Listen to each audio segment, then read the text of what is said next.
John, do you have a practice game ball to award? Of course, I have one.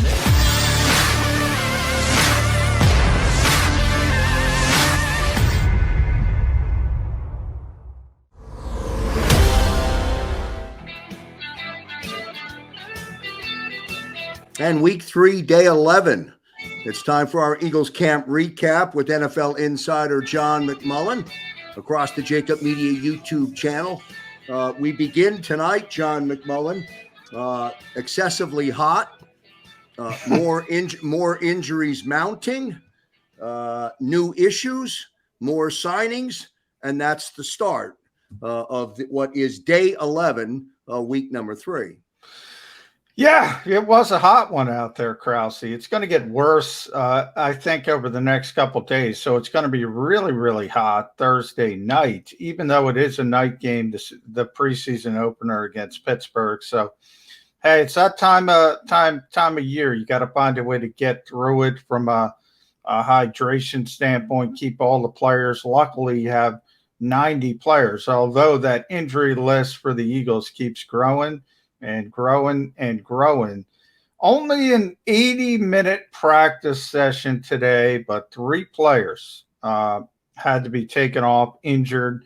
Nothing heat-related, but Andre Dillard, probably the most notable, sprained his knee in individual drills. So that a lot of us had already speculated Jordan Mailata was taking control of that position. Nick Sirianni wouldn't admit that pre-practice. He wasn't ready to name a starter. Now it might have been named for him because if he's out multiple weeks, as the Eagles expect, all of a sudden, at least for week 1 and early in the season, Jordan Mailata is going to be the starting left tackle. Then you start talking about Kayvon Wallace, who had been taking first-team reps at safety. In place of Rodney McLeod, who was still on the PUP list and still rehabbing from his torn ACL. He hurts his groin, so he's going to be out week to week. The Eagles have labeled him. And then Michael Walker was carted off. He's a backup receiver. Had a really good first day of camp, first couple days of camp, and then hurt his foot. Now it looks like something that's potentially a little bit more serious, but we don't have any details on that just yet. They keep piling up.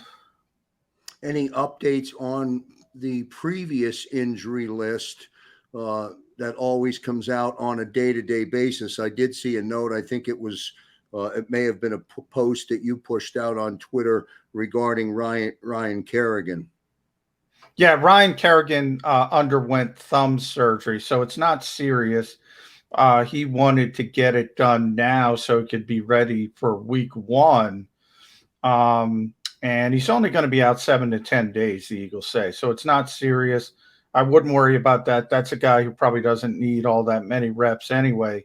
And I just want to clarify when I said about Michael Walker, we don't have clarification on the injury, exactly what it was, but this is a difficult business, obviously, as you know, Krause, and the Eagles had to waive him, had to waive him injured. So if he clears waivers, he'll revert back to injured reserve, where the Eagles will try to work out an injury settlement. But they just need bodies. They just need bodies at wide receiver, so they're bringing back Mark and Michelle, who some people might remember from the past was a camp body. You need bodies this time of year, certainly. You know, John, they start week 3. They go into today's practice following a day off yesterday. And then Thursday is the first preseason game, obviously against the Steelers. Now, to your point regarding the heat, the city of Philadelphia has already issued a heat emergency from Wednesday through Friday. So I guess that may put an exclamation point on your thoughts about how hot it will be or how warm it will be tomorrow night, even though it's a 7:30 game. What does that mean, if anything, to how many reps Jalen Hurts will get, or the offense will get, or those designated players that are at least penciled in to be on the field first tomorrow night? I don't think it will have a big impact. Remember, if you talk about this type of game, sometimes you have them in Florida, sometimes you have them in Tampa early in the season, you have them in Miami where you have these big heat-filled games, and you only have 53 players, only 47 on a game day roster, and you got to find a way to get through 60 minutes of football, and you'll see cramping up, and guys will have to leave. This time of year, at least you have those extra bodies. And again, I imagine the Eagles are going to have to rule out pretty significant number of players because of various injuries. I'm just looking it up right now, their latest injury report, and this was before today. And what they give us, it was before the Dillard injury, as I mentioned, before the Walker injury, before the Wallace injury, the list was 12 players deep. So now you're at 15 players deep. Cut out Walker because he's gone. Bring in Mark and Michelle. Generally, when you're in the preseason, you're not going to push guys. So you have somebody like Brandon Brooks, who's now back at practice that's some good news, doing some individual work. Isaac Seumalo was back at practice for the first time this summer, doing some individual work. They're getting closer to being back on the field, but you're not going to push them on Thursday night for week 1 of the preseason. So the guys who are going to play, I don't think it's going to affect their rep count because they're not going to be huge rep counts anyway. In other words, 1 quarter for Jalen Hurts. I mean, you just got to play 4 quarters when it counts. I mean, that's not much. Did Nick Sirianni speak to the media before practice today? Yeah, he did. And yeah, he wouldn't clarify who he's going to play, how long Jalen's going to play, which is the biggest thing. I can't imagine he would play less than a quarter. I mean, this is a young quarterback who started 4 NFL games. He needs reps. And he needs reps against a different opponent, against a different team. I mean, you kind of know what Jonathan Gannon's going to do when you practice against him every day. It'll be good to see a curveball, the Pittsburgh Steelers. And not only that, the Pittsburgh Steelers play a completely different type of defense. They play a 3-4. They have the big edge rushers. Now, TJ Watt's not going to be in there, but it's still the framework of how they run their defense is different. And I think that'll be good for Jalen Hurts. Everything you wanted to know about what happened at training camp here with NFL insider John McMullen, co-host of Birds 365. Jeff Kerr filling in for John on Birds 365, as John has been reporting all preseason, all from training camp, from down at the NovaCare complex. Sidebar, John, what happens tomorrow? Just a walkthrough in anticipation of Thursday? Is it a relatively light day tomorrow? What's happening there tomorrow? Well, everything is a relatively light day at Camp Sirianni. I mean, they won 80 minutes today. At some point, look, it was great for me because it was great for the reporters who don't want to sit on the field for 2.5 hours when it's 95 degrees out there. But you start to wonder, especially when you see the efficacy of this offense in practice, are they getting their work done? Are they doing everything possible to get this up to speed? We're going to see. I mean, this is a new era, new thinking. The goal is to keep everyone healthy versus more preparation time. Is that good? Is that bad? I don't think anybody knows, but I got to tell you, it's a big path to criticism if this team gets to week 1 and they look poor offensively. Well, this is day number 11, but I would venture to guess, and sometimes my memory leaves quickly in the moment, but I would venture to guess, John, that if you went back to day 10 or day 6 or day 3 of one of your recaps, I would venture to believe that you used the term 75 minutes or 80 minutes or 70 minutes. It's been consistent like that from the beginning, from the very beginning. Yeah, 75 has been the low point. 150, an hour and 50 minutes was the high point, and that was at Lincoln Financial Field on Sunday.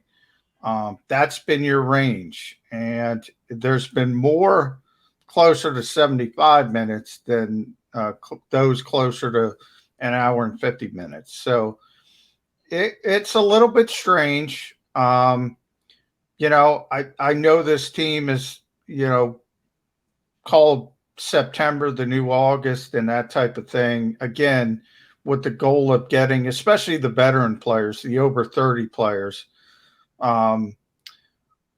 to week one healthy. And they've had a lot of injury issues over the past couple years. I don't know. You have to weigh, it's a difficult decision. You have to weigh preparation versus keeping the guys healthy as quickly as possible. They're taking the advice of Ted Rath. They're taking the advice of their chief medical officer, Arsh Denoda. But Howie Roseman makes these decisions. And as I said before, the thing I will stress is it opens a path to criticism. It opens a path to criticism. Now, I will say up to today, they used the time very, very well. I didn't see a lot of standing around. They were utilizing the time they did have very well. I thought that spoke highly of the coaching staff. Today, I saw a lot of standing around in that 80 minutes for the first time. We're in the dog days of August. We have a rookie head coach, a young coaching staff learning as we go. There's some questions. I think you're not being honest with yourself if you don't ask these questions. And then a number of bodies on the injury report might suggest that the shorter practice isn't helping that. Yeah, that's the interesting part. It isn't showing up. I mean, the injury report, I'm going to pull it up again. It's deep. And a lot of it is, I think, cautionary. So there hasn't been any season-ending injuries. So I think that's a positive. You haven't seen any torn Achilles or torn ACLs or torn biceps or torn pectoral muscles that are going to cause you a deep sense of missing players for either the whole season or a significant portion of the season. But, you have Brandon Brooks, hamstring, Isaac Seumalo, hamstring, Graylin Arnold, hamstring, Jannard Avery, groin, John Hightower, groin, Jacoby Stevens, hamstring, Davion Taylor, calf, Casey Tucker, biceps, a little bit different. A lot of soft tissue injuries. This is what the Eagles are trying to prevent. Doesn't seem like they're preventing them. Eagles camp recap with NFL insider John McMullen across the JAKIB Media YouTube channel. The game, of course, on Thursday. We'll have reports tomorrow. We'll have reports all day on Thursday, beginning with Birds 365 from 8 a.m. to 10 a.m. with Jody Mack and Jeff Kerr and John McMullen. The middle with Eitan Shander, Harry Mays, and Barrett Brooks from 11 to 1. The National Football Show with Dan Cilio. And then Thursday night, right back here with John McMullen. I'll take a quick second, John, before we continue to also talk about our big announcement looking ahead to September 12th. It's a brand new live post-game show with Derek Gunn, Mark Farzetta, Devin Caney, Lane Johnson, and yours truly, John McMullen. Should be an exciting post-game, 2-hour live post-game show every game right here on the JAKIB Media YouTube channel. And of course, you will be reporting from the link and also on the road beginning on the 12th in Atlanta, John. Yeah, and it's going to be exciting. And I think anytime you talk about the start of a new season, but also the start of a new season with a rookie head coach and a first-time starting quarterback, Jalen Hurts got his feet wet, started a few games last year, but this is his team now. He's taken, I've said it, he's taken every first-team rep in the preseason to this point. In training camp, he's going to be the starting quarterback in week 1 of the preseason. Nick Sirianni still won't announce him as the starting quarterback, which is interesting. But nobody is pushing him. The only way he will be pushed out of that job is if something outside the city of Philadelphia, and I will not mention that name because I'm sick of it, usurps Jalen Hurts. Otherwise, he's going to be the starter of this team. And it's interesting because I think you're starting to see a little bit of a shift where Nick Sirianni is saying, okay, what does Jalen Hurts do well? And you're going to see a lot of RPOs, run pass option. You're going to see a lot of deep throws. You're going to see a lot of quarterback design runs. You're not going to see a lot of intermediate throws. And when you do, it's probably going to be to the tight ends and Dallas Goedert and Zach Ertz. You read my mind. I was going to make a statement. The sign of a great leader is the ability to recognize the strength and then play to the strength. In Nick Sirianni's, from his vantage point, he needs to recognize the strength of Jalen Hurts and his offensive components and put a game plan together that supports that. Jalen needs to do the same thing, be smart enough to know what he can't do and play to his strength. Yeah, and I think, that was one of the strengths of Nick Sirianni that was stressed when the Eagles hired him, because he comes from Indianapolis, and we all know what happened with the Colts, Andrew Luck's sudden retirement. They had to shift from Andrew Luck to Jacoby Brissett, who wasn't good enough, and then they brought in Phillip Rivers. So over a 3-year period, you had 3 distinctly different quarterbacks, and they changed the offense 3 different times. And they were all competent, even with Brissett. It was still a competent offense, and I think that was a feather in Nick Sirianni's cap. Also, obviously, Frank Reich's. The fact that they were able to be malleable and able to shift their offense around what their quarterback did well at the particular time. And I think Nick is getting to that point.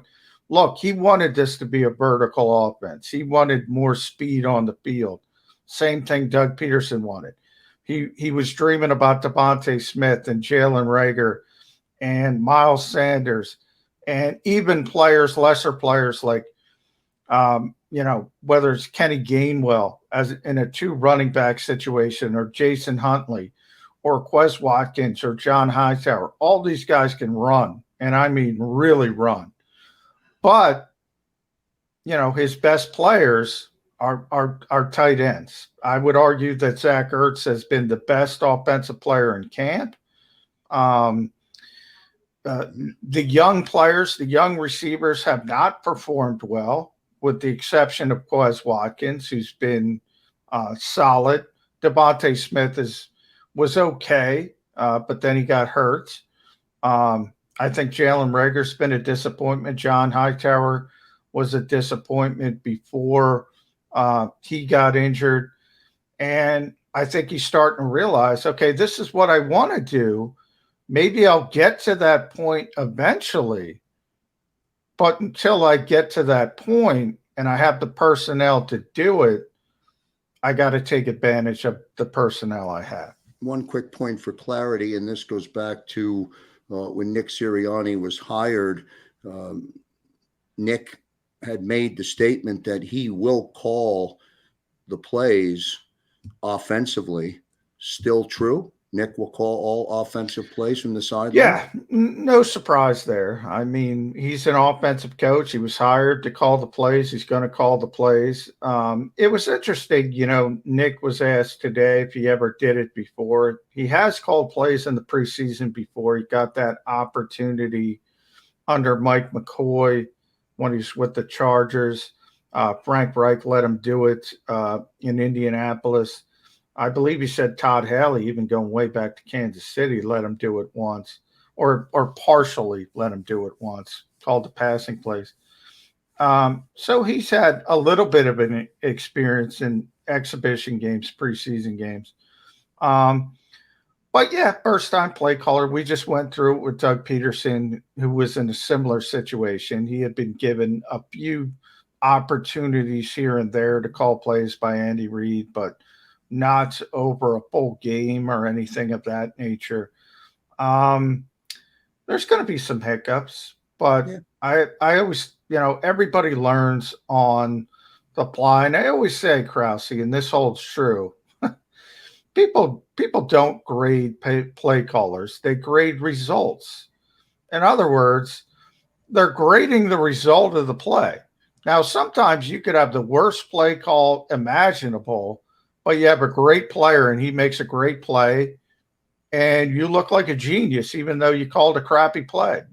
On other instances, you might have the perfect play call called up and the left guard or the right guard misses a block and Aaron Donald blows everything up before you even knew the poor guy had the perfect play call. So people don't grade play calls. They grade results. And you stick to the process, and Nick Sirianni's a smart offensive mind. He'll learn as he goes. Good way to put it. We're talking with John McMullen, NFL insider. It's our Eagles camp recap, week 3, day 11. Nuts and bolts of the practice today, John. Team was in pads today, or were they in pads today? No, shorts and shells, helmets, and it's a very light week because the game is on Thursday. If you think about a Thursday night game in the regular season, you barely practice that timing. So they had a walkthrough Monday. This was their only full practice. I put that in quotes. They'll have a walkthrough tomorrow, then game day on Thursday, and then you'll get back on Saturday on the practice field. Did anything 80 happen? Minutes. Did anything happen here's today, John? Here's the word I would describe for today's practice. Nondescript. I had to look. I'm writing down. I'm looking at my notes after practice. No big plays. Nothing. Just malaise. It was sort of like the practice version of a 95-degree day. Just a soupy malaise.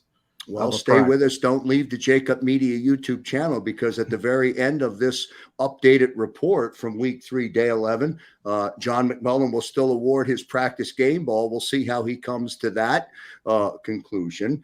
Since there's not much to talk about from what they were doing today, other than I found it interesting that you said they were a lot of people standing around today, but maybe that's just a byproduct, of the ebb and flow of what was happening during the practice. Where was it more teaching, more instruction? What were they doing for 80 minutes? Just running through the motions?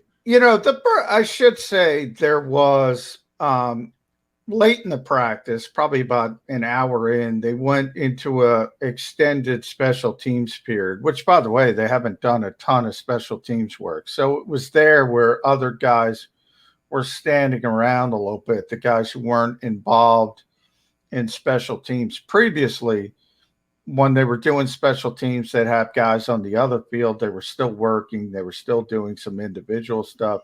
Today, you saw people kind of wandering and just watching a little bit. It was a bit of a change, because I think we've all kind of been impressed about the use of the time in the small allotments Nick Sirianni has been given. This is the first time where I said, maybe they're not taking the best advantage of this particular time. John, when will the mad scientist make a move? When will Howie Roseman strike. Well, he just got a difficult. If he was thinking about trading Andre Dillard, probably can't trade him now. That's one of those things, and we've talked a lot about this with Zach Ertz. If you practice, there's a chance you're going to get hurt. And if you're trying to trade somebody and they get hurt, well, somebody else isn't going to trade for an injured player till they're pretty clear when they're going to get back. I mean, Zach Ertz was probably going to get traded at the trade deadline last year, but he got hurt and he wasn't able to. So that's going to make it really difficult to move Andre Dillard. Howie's famous for making those August trades, sort of player for player trades. He'll probably do something at some point. I mean, you see wide receiver, they are really struggling at wide receiver. I've talked about adding a veteran body there. I know James Washington wants out of Pittsburgh. It's interesting because they're coming here. Who knows? He's a younger receiver, but has played a little bit and certainly would be an upgrade for this team. I'm not going to mention the guy in Houston, but that would be the big splash trade. I don't think anything's going to happen there because of the off the field issues. How we usually do something though. If Zach Ertz is the best offensive player, John, on the field to date during camp, does that mean, or do you think Zach Ertz is on the roster when we get to the 12th of September? Well, I think is that possible? Oh yeah.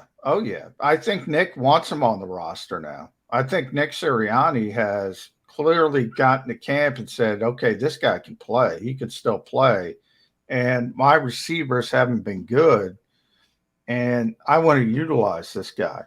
I think Howie was and still is playing the Sam Bradford game, I like to call it, when if you go back to 2016, Sam Bradford was going to be the starting quarterback. If people don't remember that, he was the starting quarterback, and Teddy Bridgewater got hurt 11 days before the start of the regular season.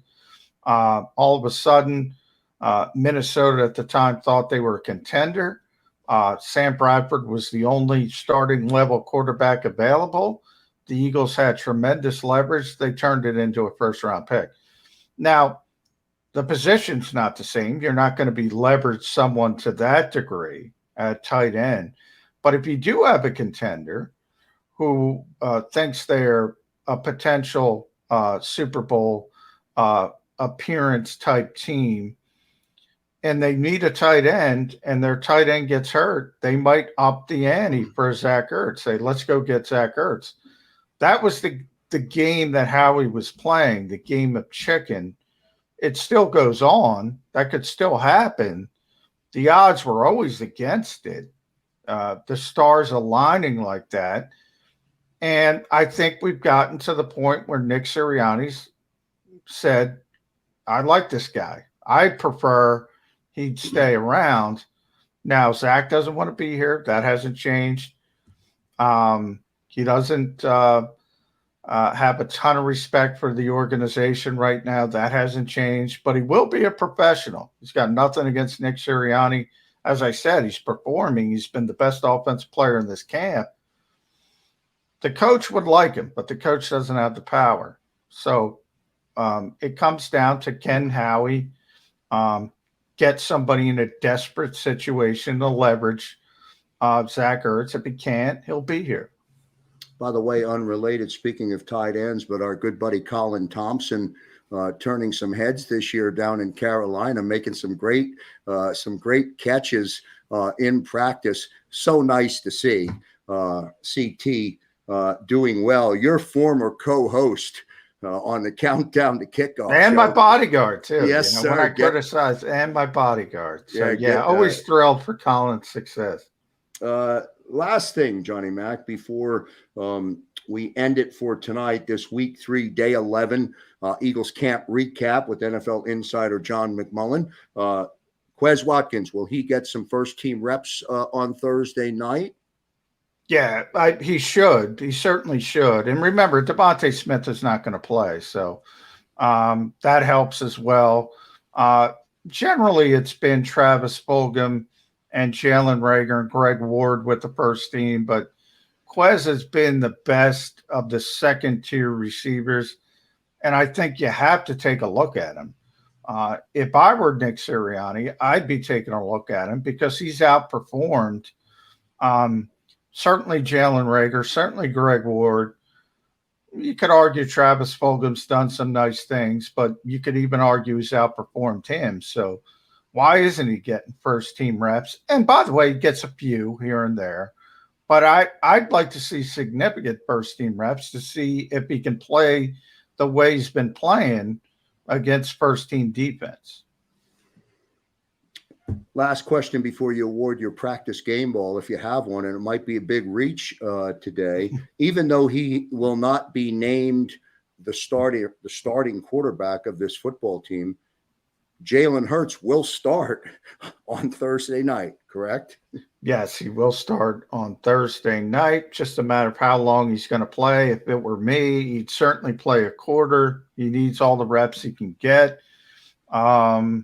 Maybe even into the second quarter.